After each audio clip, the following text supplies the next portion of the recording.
Zephyr is one of the best Warframes, and also nobody seems to care about her. But today, we're gonna change that with a build that puts so many red numbers on screen, it's gonna give Wall Street PTSD. So as always, a big shout out to all my lovely investors, and now, let's jump right into it. But okay, first of all, I want to give us all a quick recap of Zephyr's kit. I'm not going to go too much into detail because I already talked extensively about all her abilities in my old Zephyr video, so for today, I'm only going to focus on those parts that are going to be relevant for the build and the synergy that we are exploring in this video. So here we go. First off, her passive. She has lower gravity than anyone else, which is mostly a pain to play because your muscle memory is not used to it, so there is an augment with which you can deactivate that fact, but we're not going to use that today. We want to be in the air because the second part of her passive gives us plus 150% more crit chance while our feet are above the ground. This crit chance works similar to mods, so it's kind of like a second point strike on your rifle. Ability number 1 is called Tailwind, and we're gonna subzoom over that. Ability number 2 goes by the name Airburst, and this is pretty cool. It can group enemies together and push them away. However, the pushing away part, we're not interested in that. We are going to use it as a grouping ability, and it has a ridiculously strong augment called Airburst Rounds, which increases your secondary weapon damage for every enemy that you group up with it. The whole thing is capped at a maximum of 500% damage bonus, and also here, this damage bonus works additive to base damage, so it works like Hornet Strike in your pistol build. Ability number 3, Turbulence. This is the baby version of Revenant's Mesmer skin, basically our invincibility hack. You create an air shield around you, which redirects bullets away from you. The only things that can damage you are melee attacks, explosions, or any other type of AoEs. But anyway, being immune to projectiles, this pretty much negates 90% of all damage. There is also an augment called Jetstream, which increases your movement and projectile speed. It's pretty cool and funny, but unfortunately on our build today, we don't have the space for it.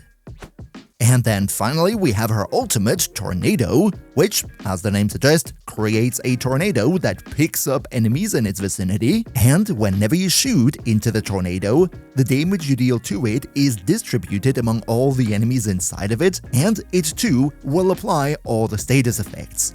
This is one of the most broken strong abilities in the game, because with the right setup, you can pretty much instantly delete the entire room. And with that being said, let's next take a look at our entire setup. Before though, it would be pretty cool if you could leave a like for the video, because the YouTube algorithm hates me, and every like changes that step by step. So cheers so much for your support.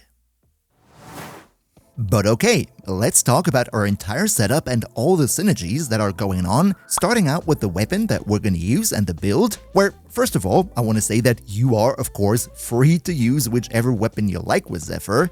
But given the fact that you get this crazy damage buff to pistols with the augment for R2, we naturally go with a secondary weapon, and here I was looking for something that has good crit stats, because that is what we're going to focus on today, and we're going to buff the ever-living crap out of it. But also with Zephyr, having high fire rate and status chance is beneficial too, because the tornadoes redirect status effects to all enemies, which again led me to my tried and tested Furious Incarnon, one of the best pistols in the game. By the way, if you want to have other good candidates, I recently talked about the best secondaries out there. You can check that out later. Let's first take a look at the Incarnon evolution, where in the second slot, I usually go for this one here, giving us more multi-shot, but with our build today, we're not consistently inflicting electricity, so that one is kind of a waste. That's why I went for Haven Foray, giving us more base damage when we have overshields, so this one is probably the best bet for the build.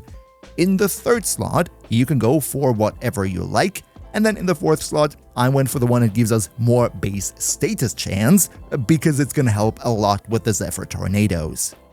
As for the build on the Furious itself, this one is a pretty straightforward build with corrosive heat against Grenier. We go for the standard stuff that you would assume.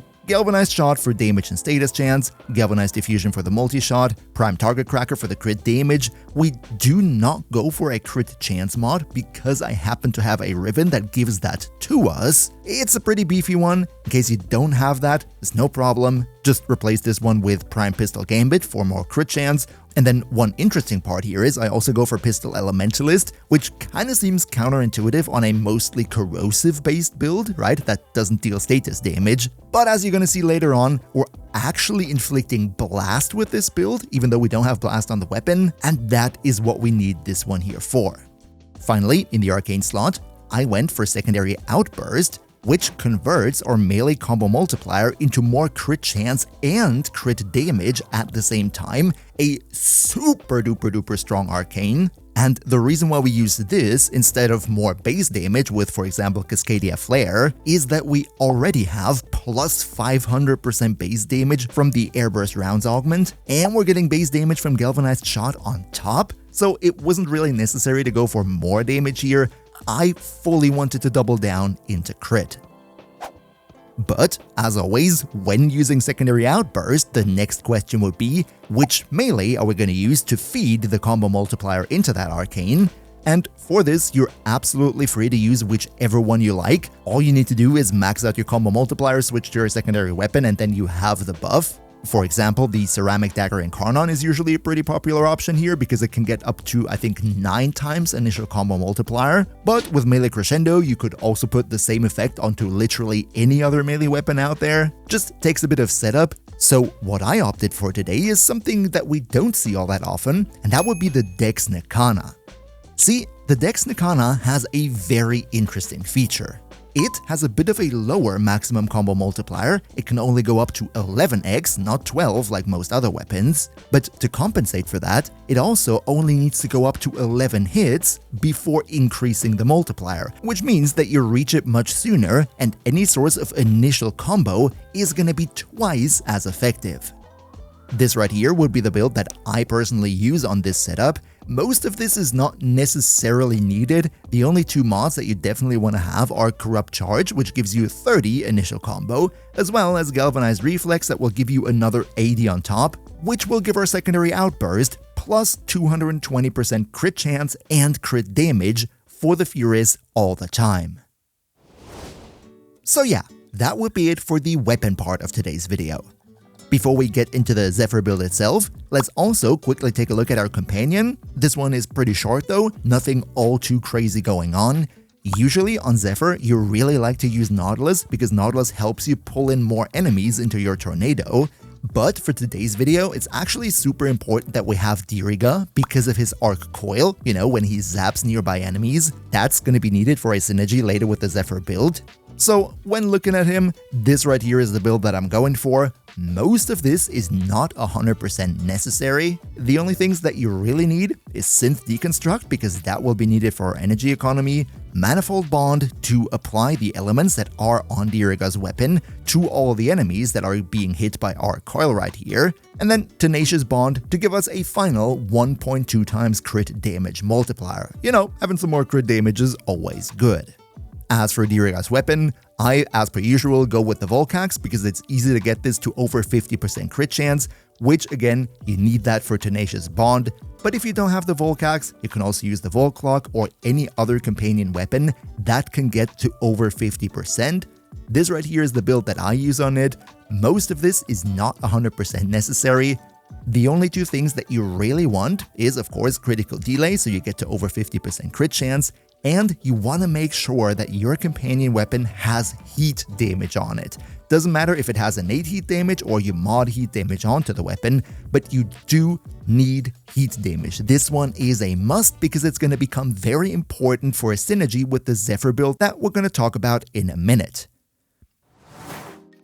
And now, finally, let's also, of course, take a look at the star of the show. That will be Zephyr and the build that I have prepared on her.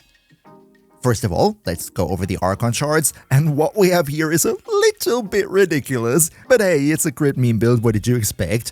We go all orange to give ourselves more crit chance for secondary weapons, As for the Helminth ability, this one is a little bit out of the ordinary, I would say, and technically you can go for a whole lot of things here. It's not that this one is 100% must-have, but what I went for here is Thermal Sunder from Gauss. This one creates an area of effect around you in which it either deals heat damage to enemies when you hold the button, or cold damage if you just tap it. However, the main reason that we want this is the augment, Thermal Transfer. With this one, we can infuse our weapons with either cold or heat, or if we cast both versions of Thermal Sunder, this will combine and give us a blast infusion. And of course, the reason we want to have blast is because it's just so ridiculously broken to have tons of enemies in the tornado and then fire blast into it, leading to this crazy explosion chain reaction that just kills everything in a split second. For the Zephyr Build itself, this right here is what we're working with. As I just said, Thermal Transfer to get the infusion out of Thermal Sunder, and then also the Airburst Rounds augment for our second ability that allows us to give us a total of plus 500% damage. In the Aura, you're free to go for whatever you like. I personally went with Corrosive Projection, and in the Exilus too, you can really do whatever you like. I went for Cunning Drift because we get a bit more ability range. And speaking of ability range, this is actually something we want to have a lot of, which is also the reason why we go for Overextended at the same time, ending us up at 205% range, giving us a decent grouping range of 16.4 meters on our Airburst, as well as the Tornado range of 51 freaking meters. Up next, we want to have a bit of duration from Prime Continuity so we don't have to recast our buffs all too much. The energy economy is going to come from Primed Flow for the max energy and Equilibrium, turning all the health orbs into energy. And then we also go for a decent bit of strength with Blind Rage and Umbral Intensify, overall just to give us more damage infusion from our Thermal Sunder, but also for the Airburst Rounds augment. I know I said this one is capped at 500% maximum damage increase, but more strength means higher damage increase per enemy hit, which in turn means we don't need to group up that many enemies to reach the maximum of 500%, making this much more convenient. And when we take a look at the Arcanes, we again go for full pistol buffing with Arcane Velocity, giving us a whopping 120% more fire rate. This radically increases our DPS. And then in the second slot, I go for Arcane Hotshot, which can give you another plus 300% crit chance on your weapons. And this one stacks whenever abilities inflict heat status effect. Now, how are we gonna trigger that? Well, first of all, technically Thermal Sunder inflicts heat, so that could do the trick, but it's also kinda inconvenient to have to recast that all the time. So the fun little synergy that I found, not sure if this is intentional. If it isn't, please don't patch it out, but if you have Diriga with Manifold Bond, so that the Arc Coil zaps inflict all the status effects on Diriga's weapon to the enemies that it hits, and the weapon has heat on it, then Arc Coil is also going to inflict heat, and for whatever reason, that heat infliction through Arc Coil triggers Arcane Hotshot, which is the reason that we're using Diriga on this build, because it makes it so convenient. Diriga just passively keeps this one up at maximum stacks all the time. So yeah, that would be the full loadout with builds for Weapon, Companion, and Warframe at the same time. Here's a summary of all the buffs that we're getting. For the crit chance, we get 150% from our passive when being in the air, and then another 150% from the Riven mod on our Furus. Then, secondary outburst on the Furus with the 11x combo multiplier from the Dex Nikana is going to give us another plus 220%. We're going to get 300 from the orange Archon shards, and then finally 300 more from Arcane Hotshot on our Zephyr. For the crit damage, we get plus 110% from Prime Target Cracker on the Furus, and another 220% from secondary outburst. And from Tenacious Bond on our Diriga, we get another final plus 1.2x. With the 3.4 times crit damage multiplier that the Furus Incarnon has initially, this will end us up at almost a 16 times crit damage multiplier, which I remind you is on a yellow crit, so it's more like 48 times. And then lastly, of course, also the base damage. On our Riven mod, we have plus 210%, another plus 500% from our Airburst Rounds augment, But we also still have Galvanized Shot modded onto the Furies, where with the setup that we're running right here, we're gonna be inflicting around about 6 different status effects on the enemy, meaning that from Galvanized Shot, we're gonna get 120% base damage times 6 on top, which gets us to a total of plus 1430% base damage. And if you want to have a whole list of the best Warframes 2025, then you can find that right here. Another massive shoutout to Niels3, Demon Lord Zell, Demon Emperor, Emperor Prime, Nostalix Gaming, Turtlepeer, Undercaneo 2, Skylar Bowser, Mihawki, Socrates the Almighty Rat, Leo Morozaki, Shadow Lockhart, Antares, Paid Crusader, Boomia1, Mr. Games Plays, Zave, Awendai, and all other generous channel members for your continuous support. We see each other hopefully in the next one, and until then, as always, good loot.